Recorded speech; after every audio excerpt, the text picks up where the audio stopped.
Hi everyone, this is our channel, Meet the Real Story.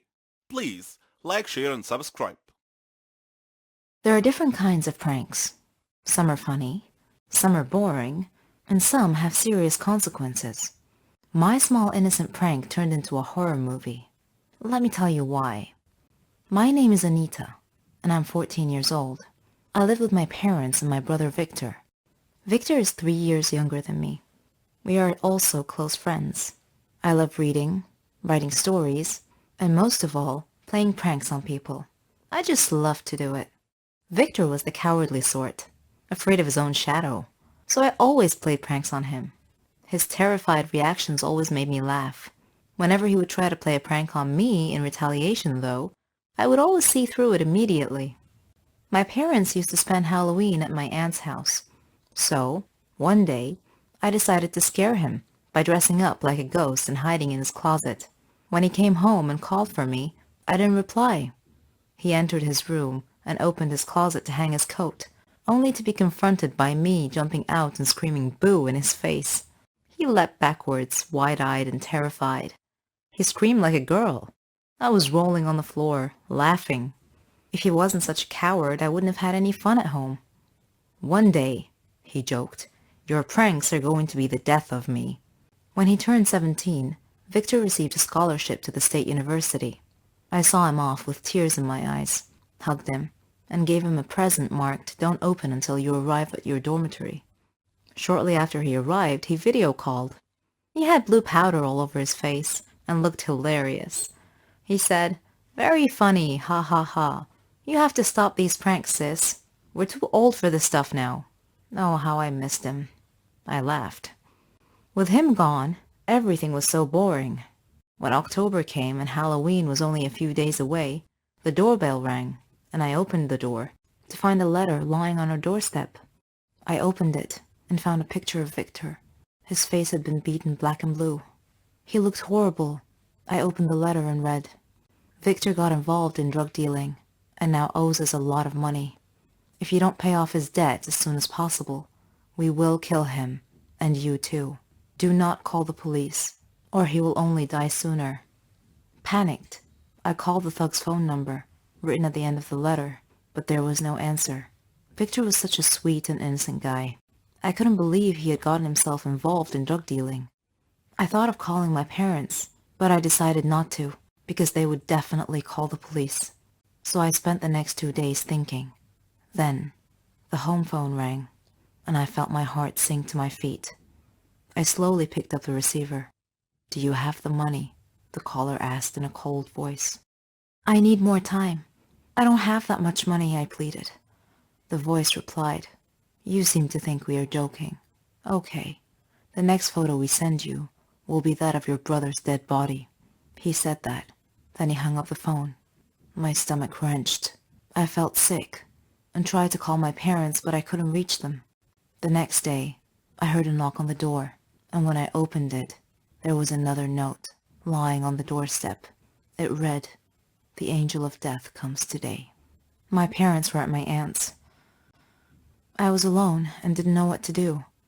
I closed all the windows and curtains and locked all the doors. I turned off the lights. At the stroke of midnight, I heard a noise outside my house. I peeked out a window and saw a man, all in black, in my front yard. He was walking towards the back of the house. Shortly after that, I heard the back door open. I ran and hid myself in the closet. Eventually, I heard my bedroom door open slowly. I heard footsteps walking around my room, as if the intruder were searching for me. Suddenly, my closet door opened. I panicked, pushed the masked intruder, and dashed out of my room and down the hall to the dining room. Victor's decapitated head was on the table. Oh my God. My last thought before I fainted was that of the drug dealers were going to kill me too, just as they promised. Goodbye, life, I thought. When I woke up, I saw my parents and Victor, dressed in black. They all began laughing hysterically. Angry, I snapped. "What's going on? Why are you all laughing? This isn't funny." Victor confessed between laughs. "It was just a prank, sis." And you should have seen the look on your face when I opened the closet door. From that day on, I never played pranks on anyone ever again. Hi there. I am Matilda, and I'm 24 years old. My story starts just before Thanksgiving, when I decided to visit and spend a few days with my grandparents. Their house was in an old neighborhood, near a graveyard, that people only whispered about in small circles. But I wasn't interested in all the rumors. I liked to visit graveyards, to enjoy their peaceful landscapes and time-honored history. I was always welcome at my grandparents' house. My granny prepared me the chocolate drink I like. Grandpa baked me the biscuits with his magic recipe. We spent all day talking, laughing, and playing. My father was an archaeologist. He was crazy about antiques, so he had a room like a small museum. He collected a lot of things that were rare in that room. We used to sit in this room, and my grandfather would tell me stories about every antique, except for one painting of an old woman. I used to ask him about it, but he never told me what it was. As I was sleeping in the room, which was next to our little museum, I heard whispering. I opened the door and looked around. It was coming from my father's museum. I searched around the room to find out the source of the voice. I couldn't believe it. The eyes and mouth in the old painting were moving, and I heard, "There's danger in the backyard." I ran, frightened, to my grandparents' room. My grandfather asked me what happened, and I told him. I thought he would mock me, but he brought his gun and went quickly to the backyard. He told me if he didn't return within 15 minutes, I should call the police.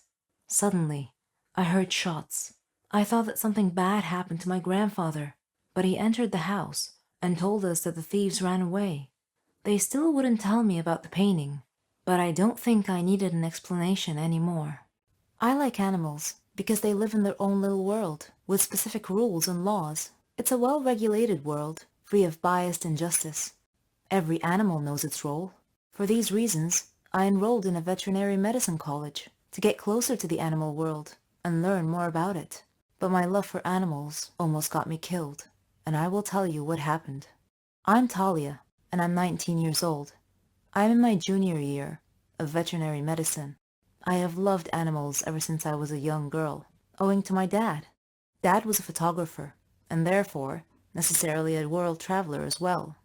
He would take photos of wild animals all over. Not only that, but he would also study animal behavior, and he wrote many books on the subject. He used to say that animals were cute and lovely, even the predatory ones. If you have ever watched their behavior, you would know how amazing they were. I love all animals, except wolves. Dad died from a wolf attack, so I've avoided anything related to wolves ever since. That is, until one day, destiny put me in a dire situation that forced me to face a wolf. We were on a field trip in a nature reserve, studying the impact of keeping wild animals in different environments. We were studying cubs, young foxes, and young wolves. When we got to the wolf study, I became uneasy. All the young animals were cute except for those horrid wolves.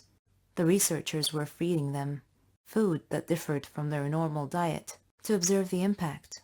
My professor picked me among various students to study these small wolves, which was a dilemma for me. I was forced to get involved with the wolf study, but once the professor saw how little I actually knew about the wolves, due to avoiding them all my life, he removed me from the study. To be honest with you, I didn't do my best either, so the professor punished me by sending me to a camp in a rocky area near a forest, along with some of my colleagues, to study more about animal wildlife. What a nightmare that turned out to be. To get there, we had to take a long, tiring bus ride on a long, bumpy road. We pitched our tents and divided ourselves into 2 shifts, evening and midnight. Some students would sleep, and the others would stand guard in case of danger.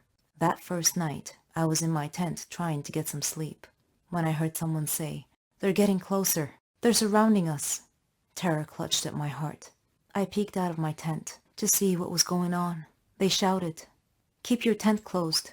We'll protect you." Suddenly, I heard a loud, terrifying howl. I heard one of my colleagues shout, "Run! Run for your life! They're gonna kill us!" I was shaking in my tent, and I screamed, "Wait for me!" But no one heard. They had run away at lightning speed, leaving me in the camp alone. It was very quiet outside now, with no one around. Maybe the danger had subsided, I thought. So I peeked out a small slit in my tent to see a wolf standing just outside it, staring me in the eyes. His long, sharp fangs clearly visible, with his snarling lips pulled back from his teeth. I knew he could smell me, even without seeing me. Like a trapped animal with its back against the wall, I grabbed a baseball bat in my hand and jumped out, swinging it wildly in his direction. He backed off. I didn't know that he had brought friends. They were standing, lurking in the trees. Of course, wolves were pack animals. I suddenly saw many pairs of glinting yellow eyes in the darkness beyond the campfire. I stepped back against my tent. I saw that one wolf stood in the front. He was obviously the pack leader. I was trembling throughout every fiber of my being. I decided to try slowly reaching for a burning stick from the fireplace to ward them off. That was the moment when the pack leader chose to attack. I blocked his jaws with the bat, but his momentum knocked me down on my back. His snarling, fierce-looking teeth loomed in front of me, separated from my soft, tender, vulnerable face only by a slender wood of that baseball bat. I'm going to die, I thought. He attacked me again, this time injuring my shoulder. They were going to leave scars. Then he backed off and prepared to attack again. His pack watched intently, hungrily, with saliva drooling from their mouths. As I lay there bleeding, Dad's death by wolf attack flashed into my mind and triggered a deep, unexpected outrage that these wolves had taken my dad from me. Courage surged through me, and I made an instant decision to stand up and stand my ground and show these wolves who's boss. The pack leader was circling me, looking for an opening to attack again. I was doing the same, patiently waiting for the right moment. When he lunged at me, I was ready. I swung the bat and hit him hard in the ribs. He went down whining. When the rest of the pack saw this, they all backed up, warily. Their leader got up, unsteady, and turned around, and ran into the woods, with his obedient pack following close behind him. I dropped the bat and fell to my knees. I broke into tears. Yet, I felt an immense relief that I had defeated my enemy and was still alive.